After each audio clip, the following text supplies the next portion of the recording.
विद्यार्थी मित्रांनो नमस्कार. SYBSc computer science and SYBSc regular numerical techniques किंवा numerical methods and its applications mathematics paper second semester 3. मित्रांनो, आजच्या लेक्चरला आपण लॅग्रेंजेस इंटरपोलेशन फॉर्म्युलावर आधारित एक्झाम्पल बघतो. क्वेश्चन महत्वाचा आहे, नीट समजून घ्या. Example 1. Find log of 3.7 using Lagrange's interpolation formula, and we have given this table. X values are 3, 3.5, 4. Log of X values are 1.0, 98, 61, 1.25, 27, 7 and 1.3863. मित्रांनो, उदाहरणाची सुरुवात आपण कशी करणार? या ज्या x च्या किमती आहेत, ही x1 ची किंमत 3, x2 ची किंमत 3.5, x3 ची किंमत 4. ओके, तर तसं लिहिलं मी. Here x1 is equal to 3, x2 is equal to 3.5 and x3 is equal to 4. ह्या झाल्या x1, x2, x3 च्या किमती. ओके, मग हा x1 आहे तर ही f ऑफ x1 ची किंमत, हा x2 आहे तर ही f ऑफ x2 ची किंमत, ही x3 आहे तर ही f ऑफ x3 ची किंमत. म्हणून मी तसं लिहिलंय बघा. f of x1 1.0, 98, 61, f of x2 1.25, 277 and f of x3 1.38, 63. अशा रीतीने डेटा कलेक्ट केल्यानंतर आता आपण लॅग्रेंजेस इंटरपोलेशन फॉर्म्युला कसा लिहितात, त्याचं टेक्निक काय ते पण समजून घेऊया.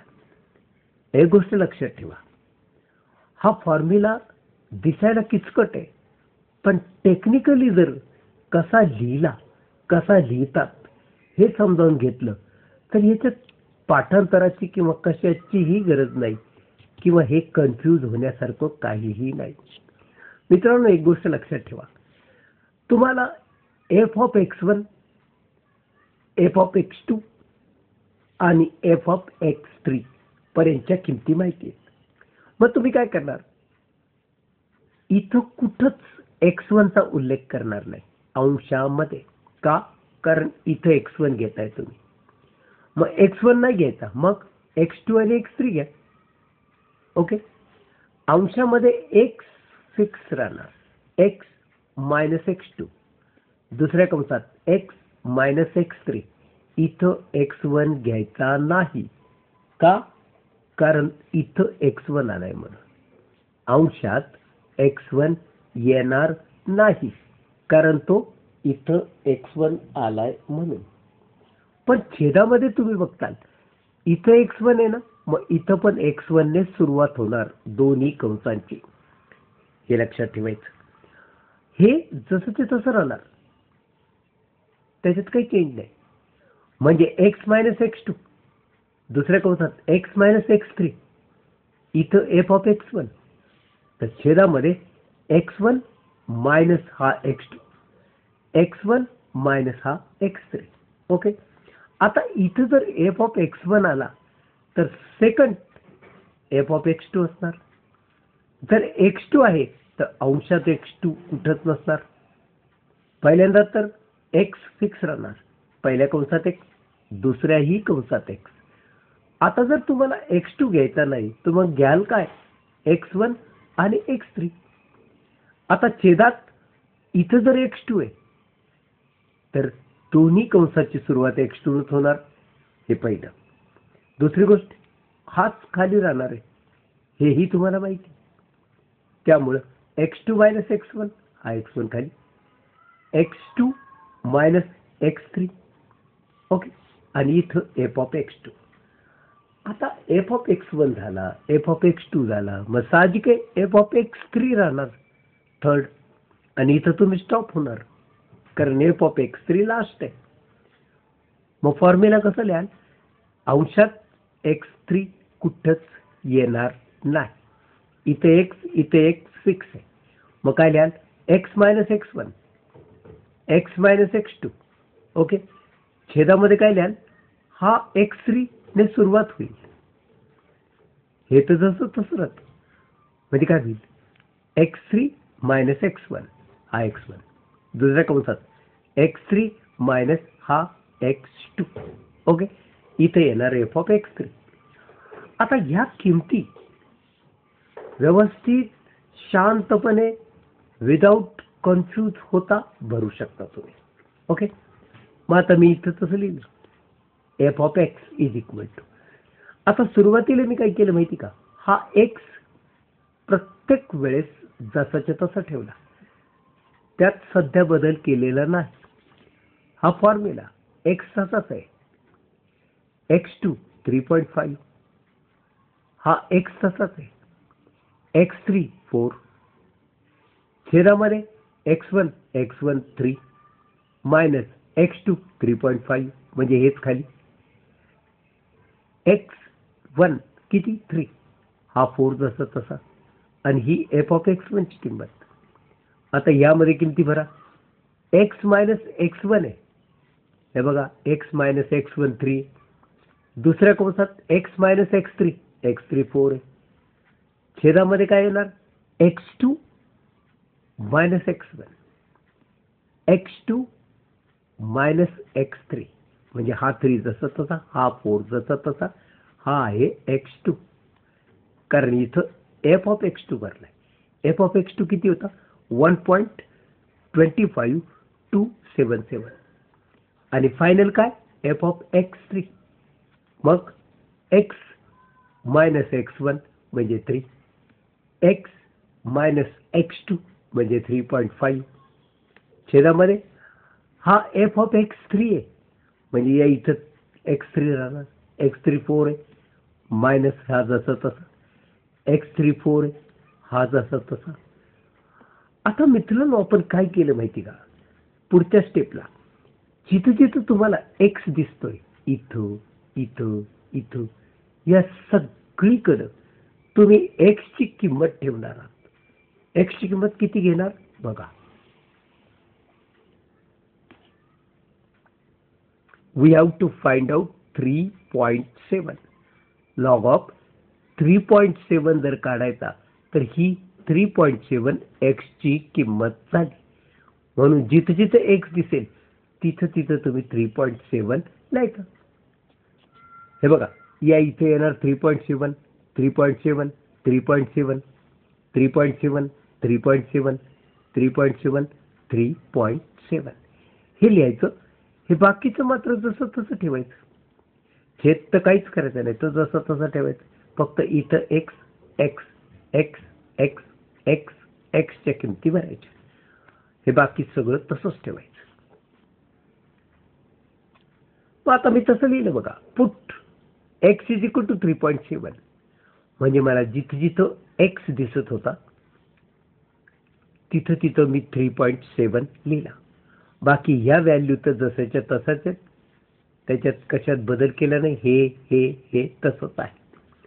मित्रांनो, आता आम्हाला कॅल्सीचा वापर करायचा आहे. तर मी पहिल्यांदा काय करणार माहिती का?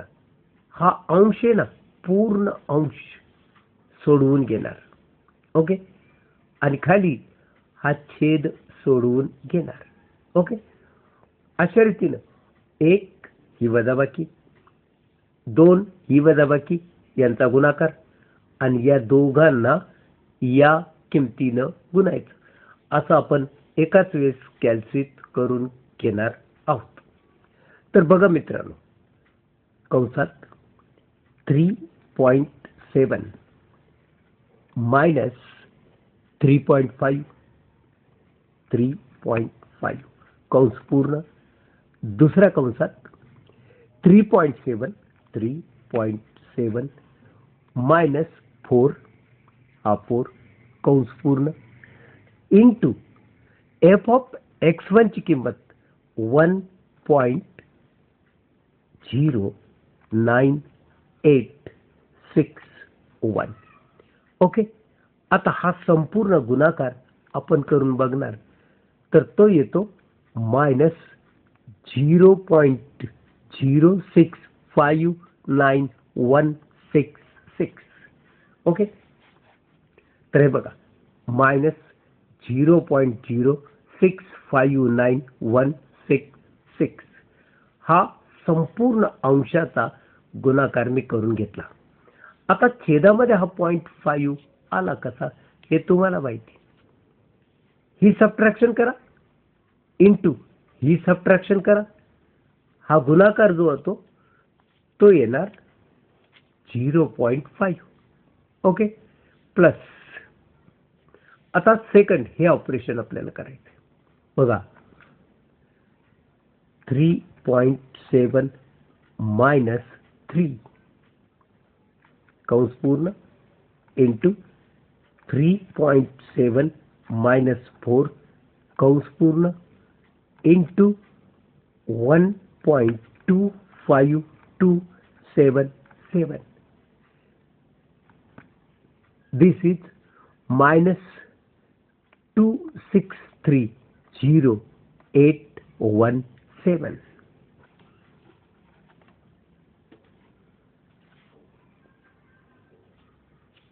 -2630817. तर हा गुणाकार आला तो. आता छेदात ही वजाबाकी गुणिले ही वजाबाकी आणि ती येते बघा -0.25.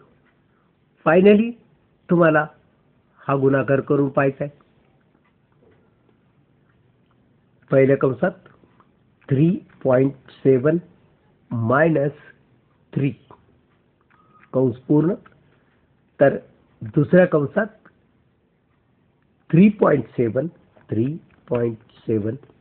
-3.5 कंस पूर्ण इंटू काय इंटू 1.3863. हा प्रॉडक्ट देतो बघा 0.194082 0.194082 आपण तुम्ही ह्या वजाबाक्यांचा गुणाकार जर घेतला तर तो गुणाकार येतो 0.5. आता तुम्हाला फायनली हा भागाकार करायचा आहे, तो येतो इतका. हा भागाकार करायचा आहे, तो येतो इतका. प्लस हा भागाकार करायचा आहे, तो येतो इतका. आणि फायनली हे मायनस, हे प्लस, हे प्लस, हे संपूर्ण कॅल्सीनं करून जर पाहिलं तर तुम्हाला उत्तर मिळतं 1.3086576.